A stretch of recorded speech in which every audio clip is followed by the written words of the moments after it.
नमस्कार, दिव्य हिमाचल टीवी देख रहे हैं आप। मैं हूं आपके साथ सविता ठाकुर। इस न्यूज बुलेटिन में बात करेंगे दिन भर की बड़ी खबरों पर। शुरुआत हेडलाइन से। क्लास 3 पदों में महिलाओं को आरक्षण। पुलिस में महिला सब इंस्पेक्टर के लिए विशेष भर्ती की घोषणा। शिक्षा विभाग में नॉन टीचिंग स्टाफ के बंटवारे की तैयारी। सरकार ने प्रस्ताव तैयार करने को कहा। कल होगा अनुराग शर्मा का अभिनंदन समारोह। मुख्यमंत्री, उप मुख्यमंत्री समेत मंत्रिमंडल रहेगा मौजूद। प्रदेश में लगेगी राष्ट्रीय लोक अदालत। 62,000 मामलों के निपटारे की तैयारी। नई ग्रामीण सड़कों के लिए टेंडर की डेडलाइन तय। अप्रैल से पहले टेंडर जारी करने के आदेश। लोक भवन में होगा नए राज्यपाल का शपथ ग्रहण समारोह। प्रदेश के 30वें राज्यपाल है कविंद्र गुप्ता। विभाग के पोर्टल पर किसानों ने करवाया पंजीकरण। 8 अप्रैल से शुरू होगी गेहूं की खरीद। This bulletin is brought to you by Rainbow International School, Nagrota Bagwa, The Magnet Public School, Hamirpur, and The Roots Country School, Baghi, Shimla. अब खबरें विस्तार से। मुख्यमंत्री सुखविंदर सिंह सुक्खू ने आज अंतर्राष्ट्रीय महिला दिवस के अवसर पर सिरमौर जिला के नाहन में आयोजित राज्य स्तरीय कार्यक्रम में बड़ी घोषणाएं की है। आइए जानते हैं इस रिपोर्ट में। मुख्यमंत्री सुखविंदर सिंह सुक्खू ने आज अंतर्राष्ट्रीय महिला दिवस के अवसर पर सिरमौर जिला के नाहन में आयोजित राज्य स्तरीय कार्यक्रम में कहा कि सरकारी विभागों में क्लास 3 पदों की भर्ती में भी महिलाओं को 25% आरक्षण देने के लिए कानून बनाए जाएंगे। उन्होंने पुलिस विभाग में महिला सब इंस्पेक्टर की विशेष भर्ती करने, नाहन मेडिकल कॉलेज के लिए 500 करोड़ रुपए देने तथा महिला सम्मान राशि को 1 लाख से बढ़ाकर 2 लाख रुपए करने की घोषणा की। इसके साथ ही उन्होंने पीजी कॉलेज नाहन में अगले सत्र से एमएससी जियोलॉजी, एमबीए और एमए हिस्ट्री की कक्षाएं शुरू करने की घोषणा भी की। मुख्यमंत्री ने अंतर्राष्ट्रीय महिला दिवस की शुभकामनाएं देते हुए कहा कि वर्तमान सरकार की पहली प्राथमिकता महिलाओं का कल्याण है और राज्य सरकार की हर योजना के केंद्र में महिलाओं को विशेष स्थान दिया गया है। उन्होंने कहा कि बेटियों को बेटों के बराबर अधिकार देते हुए 150 बीघा पैतृक संपत्ति के अधिकार दिया। उन्होंने कहा कि राज्य सरकार ने इंदिरा गांधी सुख शिक्षा योजना आरंभ की, जिसके तहत विधवा महिलाओं के बच्चों की उच्च शिक्षा का खर्च राज्य सरकार वहन कर रही है। शिक्षा विभाग और उच्च शिक्षा निदेशालय में कार्यरत नॉन टीचिंग कर्मचारियों के बंटवारे को लेकर सरकार ने प्रयास तेज कर दिए हैं। आइए जानते हैं इस रिपोर्ट में।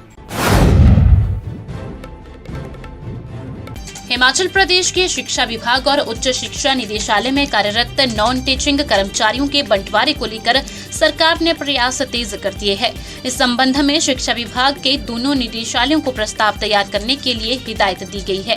शिक्षा विभाग के सचिव की ओर से दोनों निदेशालयों को प्रस्ताव तैयार करने के लिए पत्र जारी किया गया है। जारी पत्र के अनुसार सरकार ने उच्च शिक्षा निदेशालय और स्कूल शिक्षा निदेशालय में कार्यरत नॉन टीचिंग स्टाफ को अलग अलग करने की योजना पर काम शुरू कर दिया है। इसके लिए दोनों विभागों को विस्तृत प्रस्ताव तैयार करने को कहा गया है ताकि कर्मचारियों का बंटवारा व्यवस्थित तरीके से किया जा सके।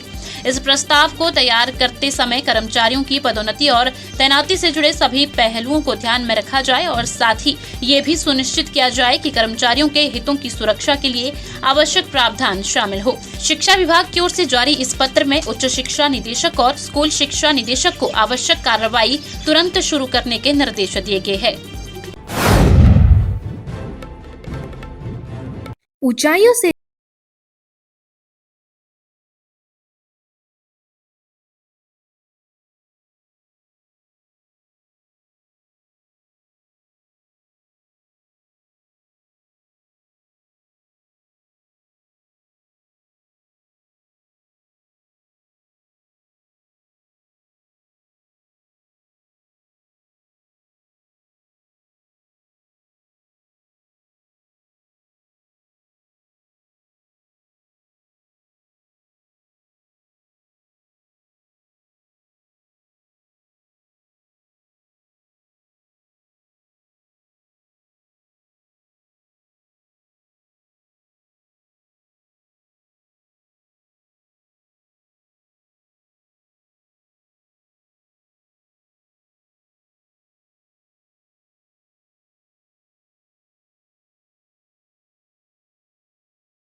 हिमाचल से राज्यसभा के सांसद बनने जा रहे अनुराग शर्मा का अभिनंदन समारोह कांग्रेस करेगी। आइए जानते हैं क्या रहने वाला है खास।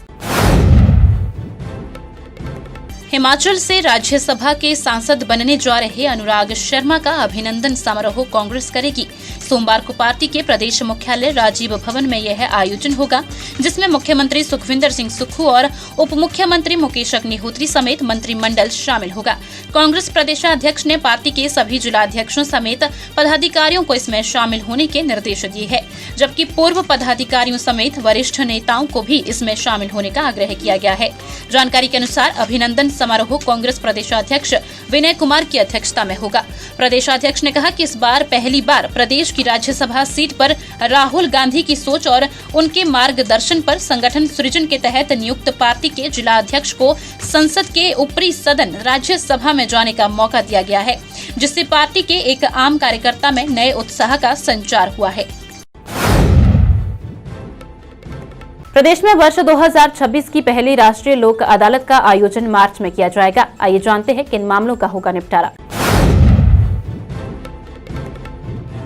प्रदेश में वर्ष 2026 की पहली राष्ट्रीय लोक अदालत का आयोजन 14 मार्च को किया जाएगा। यह लोक अदालत प्रदेश के सभी न्यायालयों में आयोजित होगी। लोक अदालत में पेंडिंग वाहनों के चालानों का भी निपटारा किया जाएगा। इसके लिए वाहन चालकों को पेंडिंग चालानों के भुगतान के मैसेज भी भेजे जा रहे हैं। लोक अदालत में प्रदेश के 62,000 मामलों के निपटारे की तैयारी चल रही है। लोक अदालत का आयोजन मुख्य न्यायाधीश गुरमीत सिंह संधावालिया के संरक्षण तथा न्यायाधीश विवेक सिंह ठाकुर के मार्गदर्शन में किया जा रहा है। राज्य विधिक सेवा प्राधिकरण के अनुसार लोक अदालत के लिए विभिन्न अदालतों ने अब तक लगभग 62,000 मामलों की पहचान कर ली है। इन मामलों के निपटारे के लिए तैयारियां तेज कर दी गई है, ताकि अधिक से अधिक पक्षकारों को शीघ्र न्याय मिल सके। अधिकारियों का कहना है कि लोक अदालत आपसी सहमति से विवाद सुलझाने का सरल और प्रभावी माध्यम है, जिससे समय और खर्च दोनों की बचत होती है। हिमाचल में प्रधानमंत्री ग्राम सड़क योजना के चौथे चरण में बनने वाली ग्रामीण सड़कों की डेडलाइन तय कर दी गई है। आइए जानते हैं कब तक है डेडलाइन। हिमाचल में प्रधानमंत्री ग्राम सड़क योजना के चौथे चरण में बनने वाली ग्रामीण सड़कों की डेडलाइन तय कर दी गई है। पीडब्ल्यूडी ने 15 अप्रैल से पहले सभी सड़कों के टेंडर जारी करने के आदेश दिए हैं। अप्रैल माह से योजना का चौथा चरण आरंभ होना है, लिहाजा समय पर कार्य को आरंभ किया जा सके, इसके मद्देनजर लोक निर्माण विभाग के प्रमुख अभियंता कार्यालय ने यह आदेश जारी किए हैं। बता दें कि प्रधानमंत्री ग्राम सड़क योजना के चौथे चरण में प्रदेश में 294 सड़कों का निर्माण होना है। केंद्र के ग्रामीण विकास मंत्रालय ने सड़कों के निर्माण के लिए 2247.24 करोड़ की राशि स्वीकृत की है और इससे 1538 किलोमीटर लंबी सड़कों का निर्माण कार्य किया जाना है। उधर लोक निर्माण विभाग ने राज्य में PMGSY के तहत बनने वाली नई सड़कों के लिए मार्च माह में टेंडर प्रक्रिया आरंभ कर दी। समय रहते प्रक्रिया को शुरू करने के लिए प्रमुख अभियंता कार्यालय लोक निर्माण विभाग ने मुख्य अभियंताओं को इस संबंध में आदेश जारी किए हैं और 15 अप्रैल तक इसे करने को कहा है। हिमाचल की खूबसूरती, आत्मविश्वास और टैलेंट की चमक अब दिखेगी दिव्य हिमाचल के मेगा इवेंट मिस हिमाचल 2026 में। Brought to by earning university. इंतजार की घड़ियां अब होंगी खत्म। 11 और 12 मार्च को hotel velvet clouds Exotica Zirakpur में होने जा रहा है मिस हिमाचल 2026 का सेमीफिनाले, जहां हिमाचल के अलग अलग ऑडिशन लोकेशन से चुनी गई प्रतिभाशाली युवतियां अपने हुनर और कॉन्फिडेंस का करेंगी शानदार प्रदर्शन। सेमीफिनाले में होंगी 3 बड़ी चुनौतियां, catwalk round, question answer round और टैलेंट राउंड, जिनके बाद चुनी जाएंगी टॉप फाइनलिस्ट, जो आगे बढ़कर मिस हिमाचल 2026 के ताज के लिए करेंगी मुकाबला। और अगर किसी वजह से आप मिस हिमाचल के ऑडिशन में नहीं ले पाए हैं हिस्सा, तो आपके लिए भी है एक खास मौका। सेमीफिनाले के दौरान होंगे गोल्डन ऑडिशन, जहां आप भी अपना टैलेंट दिखाकर बन सकते हैं इस मंच का हिस्सा। Participate in Miss Himachal 2026 because queens are not paid, they rise. Miss Himachal 2026 brought to you by Ernie University, co-powered by Rosa Herbal Care, health partner Hamdard Honey, style partner designer Ashita Sareen, hospitality partner Hotel Velvet Clouds Exotica Zirakpur, radio partner Big FM. अधिक जानकारी के लिए हमें Instagram पर follow करें। हमारी Insta ID है @MissHimachal_Official।